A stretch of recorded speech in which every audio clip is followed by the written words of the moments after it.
I'm here to talk about success. The first rule of success is to have a vision.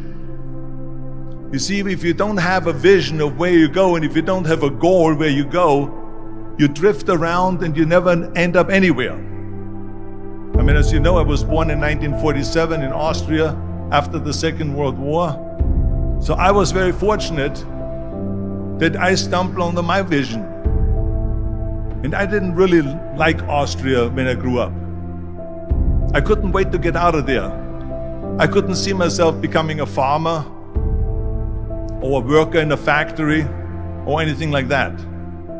Even though my parents wanted me to stay there and have a normal life.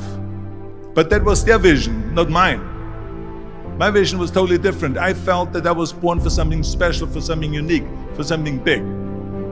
Then one day I went to school. I remember I was 11 years old, and they showed a documentary about America. And there they showed in this documentary the huge skyscrapers, the high-rises, the huge bridges, the 6-lane freeways, and all of this stuff. And I said to myself, that's where I want to be. I don't want to be around here with these little farmhouses and these little buildings. I want to be in America. One day after school, I walked by a store in Graz. So I went inside and I looked around, and then I saw a magazine. I saw a bodybuilding magazine that had Reg Park on the cover. Reg Park was then a 3-time Mr. Universe. And I saw him on the big screen as Hercules. I read that and I said to myself, wow, this is the blueprint for my life. This is exactly what I want to do. I want to become a bodybuilding champion just like Reg Park. I want to get into movies just like Reg Park. And I want to make millions of dollars and be rich and famous just like Reg Park. Do you know how great it felt that I knew where I was going? Imagine the majority of people don't know where they're going. I knew where I was going, that I'm going to become this bodybuilding champion just like him. So it was just a question of how do you do it? I was so relieved, because when you have a goal, when you have a vision, everything becomes easy. So people always ask me, when they saw me in the gym in the pumping iron days, they say, why is it that you're working out so hard?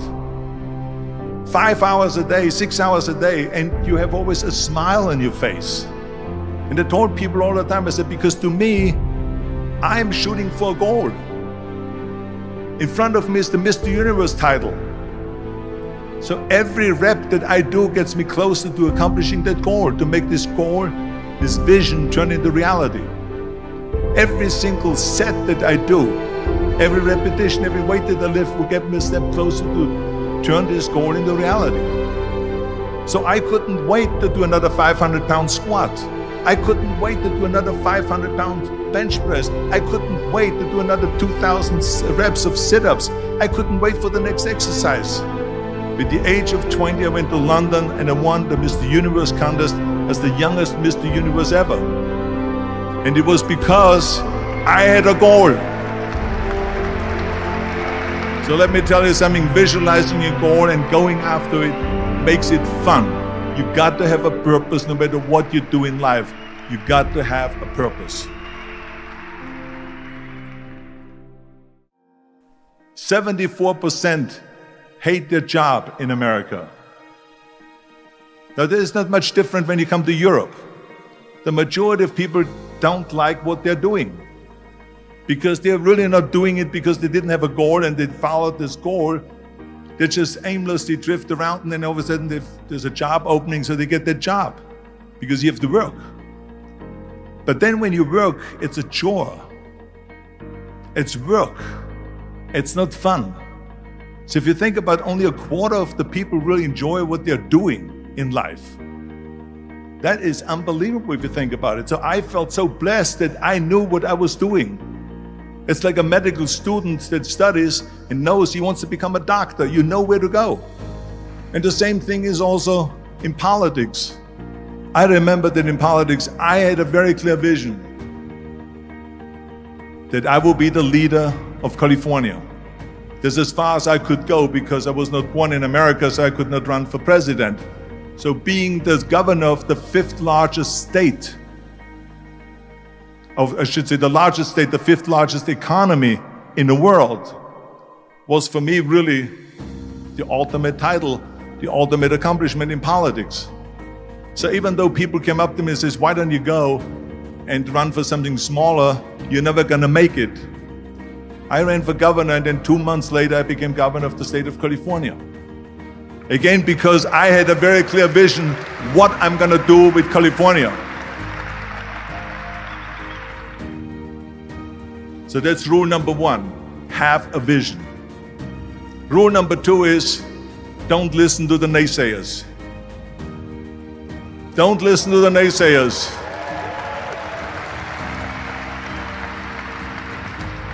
Everything I ever did, the thing that I heard out of people's mouth was, that's impossible. That can't be done. Or no. That is exactly what I heard, and of course I proved to the people that it can't be done. So whenever someone said to me, it can't be done, I heard, it can be done. When they said no, I heard yes. And when they said it's impossible, I heard, it is possible. I'm a strong believer of what Nelson Mandela said, that everything is always impossible until someone does it. Well, I'm gonna be the one, I said to myself, I'm gonna do it and I'm gonna show it to them. Maybe it has never been done before. That's perfectly fine with me. But I'm gonna do it. And I did not listen to the naysayers. It's all about the hard work that you put in. I said to myself, in bodybuilding I worked out 5-6 hours a day. I'm gonna do the same thing now for acting. And of course I went to college to study English. I studied the accent removal, acting classes, and all of this stuff, all day long. I worked and I worked and I worked. And within a short period of time, I made one movie called Hercules in New York, which of course went right into the toilet. But it didn't discourage me. I still had the same vision. And then all of a sudden I did Streets of San Francisco. I did Stay Hungry and Pumping Iron and The Villain. And then all of a sudden I was asked by Dino De Laurentiis and by Universal Studio to star in Conan the Barbarian. And after I did Conan the Barbarian, the director at the press conference said to the press, the director was John Milius. He said to the press, if we wouldn't have had Arnold, we would have had to build one. So think about that. The very body that they said can never be sold because the time is wrong. A few years later, I'm doing Conan the Barbarian, and it was the #1 hit at the box office when it came out in the summer of '82. Think about that. And the director says, if we wouldn't have had his body, we would have had to build one. So all of a sudden, my body became an asset, not a liability. And the same thing was with Terminator. After we were finished filming Terminator, Jim Cameron said to the press, if Arnold wouldn't have had that accent and talked like a machine, I think the movie wouldn't have worked. So think about that. The body and the accent that they attacked was an asset. But I didn't listen to those losers. I didn't listen to them at all. It's just the reality of it is that you cannot listen to the naysayers. So this is a very important lesson for all of you. So when someone says, no, this is a stupid idea, you in your mind, you don't have to say it, but in your mind just say to yourself, you're an asshole. What do you know?